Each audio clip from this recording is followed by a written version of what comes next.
और एक बार जो है दिल्ली मेट्रो का पेपर देने में जा रहा था जी।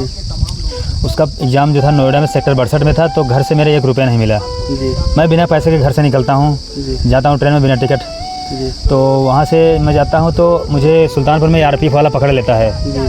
तो कहता टिकट दिखाओ, तो मैं उससे मैंने झूठ बोलता हूँ मेरे पास टिकट है, बैग में है। घर से कितने पैसे लेके निकलते? मैं उस टाइम जब मैं पेपर देने जा रहा था 1 पैसा नहीं मिला था, घर पैसा था ही नहीं तो कहाँ से मिलेगा।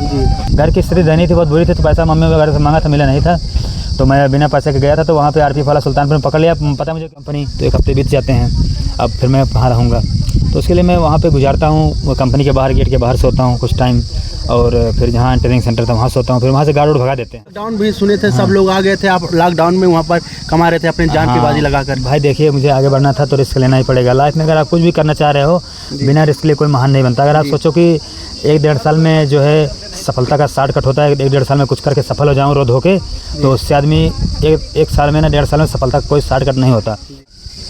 नमस्कार, मैं जहींद आप सभी को स्वागत करता हूं इस पब्लिक के प्यार में। अभी सुल्तानपुर में है, हमारे साथ हैं सुल्तानपुर के मशहूर कॉमेडियन सुनील भाई हैं। तो आज इनसे हम बातचीत करेंगे और इनके जर्नी जानेंगे और कहां से स्टार्ट किए थे और क्या क्या परेशानी आई थी इनको, जो काम कर रहे हैं कॉमेडी जो बना रहे हैं, कितना लागत लगा है और कितना परिश्रम किए हैं, वो आज बातचीत होगा इनसे। तो भैया बहुत बहुत स्वागत है सुनील भैया। जी, आपका भी बहुत बहुत स्वागत है, और जितने भी दर्शक देख रहे हैं इस पब्लिक के प्यार के न्यूज़ में, तो सभी का बहुत बहुत स्वागत है।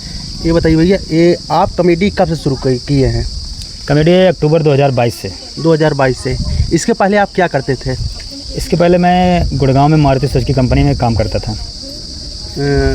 इसके पहले? जी। अच्छा, बताइए भैया, इस लाइन में आप आए, कहाँ से शुरुआत है, कैसे आपके मन में आया कि हम कॉमेडी बनाएं और एक अलग पहचान बनाएं? देखिए, एक बार मेरा एक दोस्त है शिव कुमार निषाद, और मैं बहुत पहले 2017 में हमने स्टार्ट किया था एक यूट्यूब चैनल जी, जिसका नाम था यशवंत कोचिंग जी। तो उस पर लगभग 1000 सब्सक्राइबर के ऊपर हो गए थे। जी। तो हम लोग उस पर पढ़ाते थे, लेकिन वो चलता नहीं था उतना। जी। तो हमारे पास उतने संसाधन नहीं थे, हमारे पास उतने जो है उपकरण नहीं थे हमारे पास, जैसे नहीं होता कंप्यूटर कैमरा हो गया, हर चीज़ नहीं थे, माइक वगैरह, तो पैसा भी नहीं था। तो हम लोग संसाधन के अभाव में हमने उस चीज़ को बंद कर दिया। तो उसके बाद क्या है कि हमने सोचा कि जब हमारे पास पैसा होगा और संसाधन हो जाएंगे तो हम लोग दोबारा फिर से बनाएंगे। तो उसी टाइम मैंने अपने दोस्त से बोला था कॉमेडी बनाते हैं, तो दोस्त मेरा बोला था कि भाई कॉमेडी में रेवेन्यू कम बनता है और इसमें ज़्यादा बनता है रेवेन्यू जो है पढ़ाने वाले में। तो नहीं बनाया, उन्होंने कॉमेडी में इंटरेस्ट नहीं लिया। मैं सोचा कि ठीक है, वो नहीं लेना इंटरेस्ट, मैं लूँगा, जब मेरे पास पैसा हो जाएगा तो मैं तब बनाऊँगा। उसके बाद फिर जब मेरे पास पैसा होता है तो मैं फिर बनाता हूँ कॉमेडी। लेकिन ये पैसा कहाँ से आया? आपका संघर्ष कितना रहा और किस मजबूरी से आप गुजरे हैं भैया? और जब पैसा नहीं था आप क्या करे थे उस समय, और कहाँ से पैसा आया? आप घर क्या काम किए थे जो आपको पैसा मिला, दर्शकों को जानना चाहती है। देखिए, मेरा इस पे पीछे बहुत संघर्ष है, मेरी लाइफ में बहुत संघर्ष है। सबका, कोई हो, आप हो चाहे फला आदमी हो, बगल वाला हो, सबके लाइफ में संघर्ष है। तो ऐसे मेरे भी लाइफ में संघर्ष था। मैं जो है क्या बोलते हैं पुलिस का एग्ज़ाम दिया हूँ 3 बार, कुछ नंबरों से मेरा नहीं निकला। एक बार अभी जो लास्ट बार पुलिस वाला एग्ज़ाम गया है जी, उसमें जो है मेरे 87 नंबर थे, जबकि मेरिट 95 पे बनी थी। तो वहाँ भी मैं निकल गया, समझ लो, मतलब बहुत करीब है मैं मेरा, क्योंकि क्वेश्चन उसमें गलत हो गए थे मेरे। 33 क्वेश्चन है, 23 क्वेश्चन गलत हो गए थे, इससे माइनस मार्किंग था 25%, तो माइनस हो गया था, तो नहीं हो पाया। मतलब 3 बार मैंने पुलिस वाला एग्जाम दिया, एक बार भी मैं सफलता हाथ नहीं लगी, और एक बार या दो बार SSCGD का दिया हूँ, और 3 बार आर्मी की रेस देखा हूँ, नहीं सफल हो पाया। और एक बार जो है दिल्ली मेट्रो का पेपर देने में जा रहा था, उसका एग्ज़ाम जो था नोएडा में सेक्टर 62 में था, तो घर से मेरे 1 रुपया नहीं मिला। मैं बिना पैसे के घर से निकलता हूँ, जाता हूँ ट्रेन में बिना टिकट, तो वहाँ से मैं जाता हूँ तो मुझे सुल्तानपुर में आरपीएफ वाला पकड़ लेता है। तो कहता टिकट दिखाओ, तो मैं उससे मैंने झूठ बोलता हूँ मेरे पास टिकट है, बैग में है। घर से कितने पैसे लेके निकलते? मैं उस टाइम जब मैं पेपर देने जा रहा था 1 पैसा नहीं मिला था, घर पैसा था ही नहीं तो कहाँ से मिलेगा। घर की स्थिति दयनीय थी, बहुत बुरी थी, तो पैसा मम्मी वगैरह से मांगा था, मिला नहीं था, तो मैं बिना पैसे के गया था। तो वहाँ पे आरपीएफ वाला सुल्तानपुर में पकड़ लिया, पता मुझे क्यों पकड़ा, मैं एक ट्रेन से चलते हुए उतर गया था, दूसरी ट्रेन में बैठ गया था। तो बोला भी पैर कट जाता तब अच्छी बात है भाई, अगर मैं भी गिर जाता मैं फिर, तो मेरी गलती थी उसमें। तो आके मेरे को समझाया कि ऐसा नहीं करते बेटा, तुम आराम से उतर के फिर जाते। तो कहता टिकट दिखाओ, मेरे पास टिकट था ही नहीं, लेकिन मैंने उससे झूठ बोला कि मेरे बैग में टिकट है। तो बोलता ठीक है टिकट है तुम्हारे पास, तो ये बताओ तुम जा कहाँ रहे हो। मैं बोला सर जो है मेरा दिल्ली मेट्रो का पेपर है, अगर आप नहीं जाने देंगे तो मेरा पेपर छूट जाएगा। बोला ठीक है, पेपर देने जा रहा हो तो अच्छे से जाओ, पेपर दो, पढ़ो लिखो, लेकिन बदमाशी मत किया करो। तो फिर मैं जाता हूँ वहाँ पेपर देता हूँ, कैसे कैसे करके मैं पेपर दे दिया हूँ। उसके बाद फिर क्या है कि वहाँ मैं पेपर दे के आता हूँ, घर पास नहीं होता हूँ, उसमें भी मैं फेल हो जाता हूँ।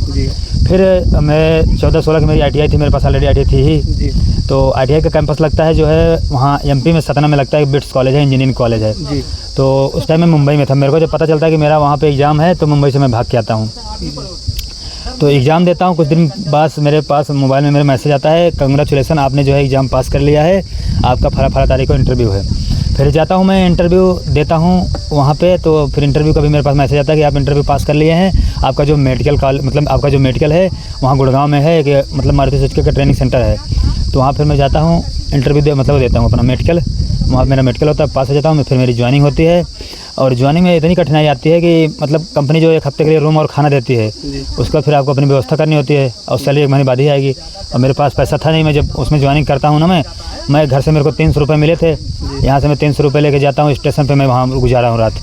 स्टेशन पे गुजार के फिर मैं खा पी के मेट्रो का टिकट लेके कैसे जाता हूँ, और 300 रुपये मेरे ख़त्म हो जाते हैं। टू कॉपी कराने में डॉक्यूमेंट वगैरह थे ना, तो मेरे 300 ख़त्म हो जाते हैं, और बिना टिकट ही गया था मैं वहाँ पे। तो क्या है कि फिर जब वहाँ पे 1 हफ्ते के लिए रूम देती है कंपनी, तो 1 हफ्ते बीत जाते हैं। अब फिर मैं कहाँ रहूँगा, तो उसके लिए मैं वहाँ पे गुजारता हूँ, कंपनी के बाहर गेट के बाहर सोता हूँ कुछ टाइम, और फिर जहाँ ट्रेनिंग सेंटर था वहाँ सोता हूँ। फिर वहाँ से गार्ड भगा देते हैं, सुन नहीं देते। फिर ये मेरा एक दोस्त था, उसके पास पैसे थे, उसका बाप जो है मतलब उसके पिताजी NCL में थे, उनके पास पैसा था, NCL में अच्छी खासी नौकरी है, उसमें 80,000 के ऊपर सैलरी होती है, तो सरकारी था। मेरा जो दोस्त था उसका नाम था शैलेंद्र, तो उसने जो है मेरे को बोला, भाई आजा तू मेरे रूम में रह ले यार, क्यों यहाँ बाहर मच्छर कटवा रहा है, मच्छर यहाँ क्यों कटवा रहा है, बाहर आज मेरे रूम में रह लेना, जब तेरी सैलरी आएगी फिर देना, सैलरी तो आएगी, ज्वाइनिंग हो गई है तो उसका एहसान मैं कभी नहीं भूलूंगा उस दोस्त का मेरे। उसने जो है मेरे बुरे दौर में मेरा साथ दिया, तो मेरे को अपने रूम में ले गया, खिलाया, बेड पे सुलाया, तो मेरे को अच्छा लगा, भाई चलो कोई तो है जो अच्छा सोच रहा है, भलाई का ज़माना है, और आज की दुनिया में ऐसे ज़माने में कोई मतलब किसी के साथ नहीं देता। फिर मेरी सैलरी आती है, सबसे पहले उसका पैसा देता हूँ, और फिर मैं सोचता हूँ कि मेरे को यहाँ कंपनी दे रही है, मैं अच्छा खाना खा रहा हूँ, मेरे घर वाले किस हाल में होंगे, तो घर भी मैं पैसा भेजता हूँ, घर वाले भी अच्छा खाएँ पिएँ, मेरी जो सोच थी अच्छी थी। तो वहाँ से मेरा जो समय अच्छा चलने लगता है, वहाँ 14 महीने काम करता हूँ, कुछ पैसा हो जाते हैं, 2-3 लाख रुपये, 3 लाख रुपये लगभग होता है, क्योंकि उसमें 28,000 सैलरी होती है। आप किस कंपनी में काम कर रहे थे? मारुति सुजुकी गुड़गांव। मारुति सुजुकी में। हाँ। ये बताइए, मारुति हमको जहाँ तक पता है भैया वहाँ पर साल 6 महीने तक ही लेते हैं, और उसके बाद नए लड़के भर्ती कर लेते हैं। हाँ, वो जैसे 7 महीने का जो उसका कॉन्ट्रैक्ट होता है जी, उसके बाद फिर 7 महीने का होता है, और फिर 7 महीने के 3 बार लेती है। सुनने में आया था कि पेपर ऊपर देना पड़ता है, जो पास हो जाते हैं दोबारा। हाँ, जो पास होगा फिर परमानेंट करेगी। तो मैंने 7 महीने का 2 बार मैंने वहाँ पे काम किया था, तो फिर परमानेंट का एग्ज़ाम हुआ। जब परमानेंट का एग्ज़ाम हुआ तो मैंने होंडा ज्वाइन कर लिया था। अब मैंने होंडा जब ज्वाइन कर लिया था, एग्ज़ाम तो मैं देने गया ही नहीं था। हाँ, तो फिर 2 साल होंडा में काम किया, 2 साल हुआ, 14 महीने वहाँ, मतलब 3 साल के ऊपर मैंने काम किया था, लगभग 4 साल, क्योंकि मैं वहाँ भी काम किया था नोएडा में, माने उसमें वो मदरसन कंपनी है, वहाँ भी 6-7 महीने काम किया था। कुल मिला के मैंने 4 साल काम किया था इधर उधर करके। जो मेरे पास पैसे जो मतलब इकट्ठा हुए थे, उसमें से कुछ पैसा मतलब जो है मैंने यूट्यूब में इन्वेस्ट किया, मतलब लगभग 4.5 लाख रुपए इन्वेस्ट किया। मतलब और आप 4 महीने में कितना, 4 साल में लमसम कितना पैसा कमाते हैं? अरे मतलब मेरे पास लॉकडाउन भी सुने थे, सब लोग आ गए थे, आप लॉकडाउन में वहाँ पर कमा रहे थे अपने जान की बाजी लगाकर। भाई देखिए, मुझे आगे बढ़ना था तो रिस्क लेना ही पड़ेगा लाइफ में। अगर आप कुछ भी करना चाह रहे हो, बिना रिस्क लिए कोई महान नहीं बनता। अगर आप सोचो कि 1-1.5 साल में जो है सफलता का शॉर्टकट होता है, 1-1.5 साल में कुछ करके सफल हो जाऊँ रोड होके, तो उससे आदमी 1 साल में ना 1.5 साल में सफलता का कोई शॉर्टकट नहीं होता। आपको अगर आगे बढ़ना है तो जो है कड़ी मेहनत करनी पड़ेगी, 4-5 साल 10 साल अच्छी मेहनत करनी पड़ेगी, तगड़ा संघर्ष करना पड़ेगा, तब आगे बढ़ोगे। मेरा 5 साल का संघर्ष था।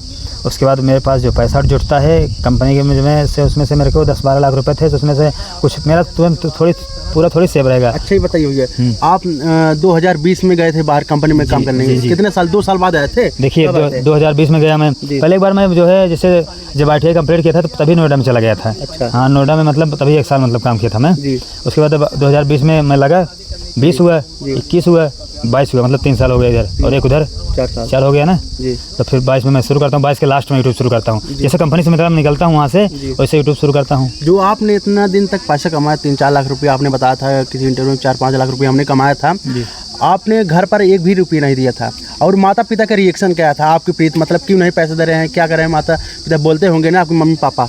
देखिए, घर जो है जैसे कोई काम लगता था, कुछ लग गया, शादी ब्याह में होता तो नहीं होता है, कुछ भी इमरजेंसी लग गई, 1000, 2000, 500, मैं जो भी लगता था मैं दे देता था। आप घर के बड़े थे और खर्चा आप ही संभाल रहे थे, और सुनने में आप भी बताते पिताजी घर पे बैठे थे। हाँ, लेकिन खर्चा घर के खर्चे कैसे चलता होगा? पिताजी दिहाड़ी मजदूरी करते हैं और अब भी करते हैं, घर पे ही रहते हैं तो करते हैं। तो दिहाड़ी मजदूरी में ऐसा होता है, आप दिन भर काम करोगे, सुबह शाम को आपको, जैसे सुबह जाओगे दिन भर काम करोगे, शाम को आपको 200-400 रुपये मिल जाता है, तो वही जो 200-400 मिलता था पापा उसे अपना खर्चा चलाते थे। ये बताइए, जब आपने पैसे कमाया भैया, और आप पहले तो यूट्यूब बना रहे थे, पढ़ाई वाला वीडियो बना रहे थे, लेकिन आपके मन में कैसे आया कि हम कॉमेडी बनाएं? क्या जानकारी थी हम कॉमेडी बनाने के लिए, आपको सामान लगता है और हम इस कॉमेडी में हम सफल हो जाएंगे? कुछ तजुर्बा थी कि इस कॉमेडी बनाएंगे हम सफल हो जाएंगे? देखिए, आपके हौसले बुलंद हों और आपके जो इरादे हो दृढ़ हो, मजबूत हो, तो आप कुछ भी कर सकते हो। अगर आपने ठान लिया है मुझे चाँद पे जाना है, तो आप जाके राम मानोगे जी। हाँ, कैसे भी जाओगे लेकिन जाओगे। अगर आपने ठान लिया है, अब आपने देखिए आपने ठाना है मुझे पत्रकार बनना है, मैं यूट्यूबर बनूंगा, मैं न्यूज़ चैनल चलाऊंगा, और आप चला रहे हो नहीं चला रहे हो आपने जब शुरू किया होगा, जीरो शुरू किया होगा, और आप आज कहाँ हो जी, बेहतर स्थिति में हो कि नहीं हो जी। फिर। अच्छा ये बताइए, यूट्यूब पे लमसम कितना पैसा आपने खर्च किया था? यूट्यूब में मैंने देखिए लगभग 4.5 लाख रुपए जो है इक्विपमेंट जो सामान वगैरह तो उसको में लगा दिया था। अच्छा, घर पर बताए थे कि नहीं बताए थे आप? नहीं, घर नहीं बताया था, चोरी बताया था? चोरी। अगर घर में बताता तो घर वाले कहते कि इतना पैसा कमाए हो, पहले घर बनवा लो, शादी कर लो, फिर अपना जो करना हो करना। तो मैंने घर बताया ही नहीं था। टीम के वर्कर लोग से कैसे आपके सेटलमेंट किए थे कि हम कॉमेडी बना रहे हैं, कैसे बातचीत के? क्योंकि आज लोग सभी लोग पैसे के लिए मरते हैं भाई, शुरू से ही। टीम में देखिए जो मेरे जुड़ा था, जो सभी का जो शर्त था, जो नियम था, उनका मैंने सबका पालन किया था। हर चीज़ का जो चीज़ की जिसकी रिक्वायरमेंट थी मैंने सबको दिया था। जब मेरा पैसा नहीं आता था तब भी मैंने लोगों को पैसा दिया था, और जब मेरे बुरे दौर थे तो लोगों को मैंने बोला था कि भाई अभी नहीं पैसा आ रहा, अभी नहीं दे पाऊंगा, जब आने लगेगा तो मेरा जो हिसाब से चलेगा उस हिसाब से आपको दूंगा। अच्छा, कितने महीने तक पैसा नहीं आया था भैया?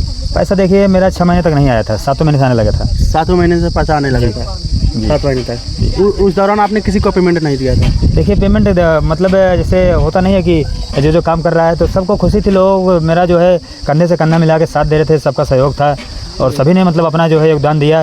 उसमें सबका योगदान, सबका खून पसीना है, और सबने अच्छा योगदान दिया। लेकिन जो कहते नहीं है कि एक होती है एकता में बल होता है, एकता में ताकत होती है। सभी ने मतलब एकता के साथ काम किया, और पैसा जो है पूरा मैंने इन्वेस्ट किया।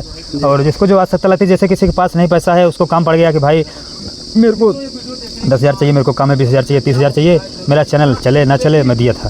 फिर भी बिना चैनल चले लोगों को दिया था मैंने पैसा, दिए थे। और लोगों को मैंने बोला भी था कि अगर नहीं चलेगा यूट्यूब चैनल तो मेरा जो पैसा दे रहा हूँ आप उसको मत देना। ये भी मैं चलाया, मैंने इन्वेस्ट किया, मैं ऑनर हूँ उसका, तो पूरी जिम्मेदारी मेरी ही होगी ना। सब तो जैसे अभी मैंने चैनल चलाया, 5 लाख रुपए लगाया है, कल को नहीं चलेगा, काम जो कर रहे हैं उनमें वर्कर वो तो छोड़ के भाग जाएंगे, लोड तो मेरे ऊपर पड़ेगा, पैसा मेरा जाएगा। अच्छा ये बताइए, आपका क्वालिफिकेशन कहाँ तक हुआ है भाई? पढ़ाई मैंने जो है देखिए ग्रेजुएशन किया है, जो सल्तनत बहादुर है, क्या बोलते हैं उसको, अरे उसको मतलब कट लगा दीजिए आप। मेरा ग्रेजुएशन जो है संत तुलसीदास पीजी कॉलेज कांदीपुर से, बलवारीपुर कांदीपुर से है, मतलब वो जो है सरकारी कॉलेज है, वहाँ से मेरा ग्रेजुएशन हुआ है। उसके बाद जमुनिया से मेरी ITI हुई है, और इंटर तक मैंने किया है यहाँ से एक संकट मोचन उच्चतर माध्यमिक विद्यालय तमरसेपुर में है, और जो है CCC में किया हूँ सिंगरा मऊ से। तमाम मेरी क्वालिफिकेशन है जी। और एक सवाल और है भैया, आजकल देखिए जो काम कर रहे हैं टीम सबसे ज़्यादा टूट रही है, मैं उनके बारे में जानना चाहूँगा कि टीम टूटने की वजह क्या होती है भैया? क्यों टीम टूटती है? जिसके ऊपर लोग मेहनत करते हैं, जैसे आप मालिक होकर मेहनत कर रहे हैं, लेकिन बाद में वो लोग के प्रति क्या आता है कि छोड़ के भाग जाते हैं भैया, उनके लिए क्या करना चाहते हैं? देखिए मेरा कोई गुलाम नहीं है, ना मैं किसी का गुलाम हूँ। आज़ाद देश के आज़ाद नागरिक हैं, सब आज़ाद हैं, जिसका जहाँ जमेगा, जहाँ पटेगा वहाँ काम करेगा। जब तक लोगों का पटेगा तब तक करेंगे, जब नहीं पटेगा नहीं करेंगे। जैसे कि ये बात, जैसे आप नए लोग, आजकल किसी का भरोसा नहीं, लेकिन जो लोग नए बंदे काम करने आ रहे हैं, जैसे शुरुआत में क्या करना चाहिए कि हाँ, जैसे लोग कहते हैं कि 2 साल 1 साल अपने एग्रीमेंट करवाने के लिए कहते हैं, ये सत्य एग्रीमेंट करवा के काम करवाना चाहिए कि नहीं? देखिए एग्रीमेंट काम अगर करवाओगे आप, तो एग्रीमेंट करवाने के बाद एक चीज़ ये होता है कि आपके अंदर जो होती है, क्या बोलते हैं, मित्रता वाली भावना जो नहीं होती वो टूट जाती है। एग्रीमेंट एक तरीके से सही भी है, एक तरीके से ना भी सही है। एग्रीमेंट आप जिससे करवा लोगे वो सोचेगा कि इसको मेरे ऊपर भरोसा नहीं था, इसने मेरे से एग्रीमेंट करवा लिया है। एक जो इसका दुष्प्रभाव हो गया, और इसका और एक इसका जो लाभ है कि है एग्रीमेंट करवा लोगे बंदा कहीं जा नहीं पाएगा, उतने साल आप क्या ही करेगा वो। अगर नहीं वो बीच में जाता है उसके ऊपर कानूनी कार्रवाई होगी। जी।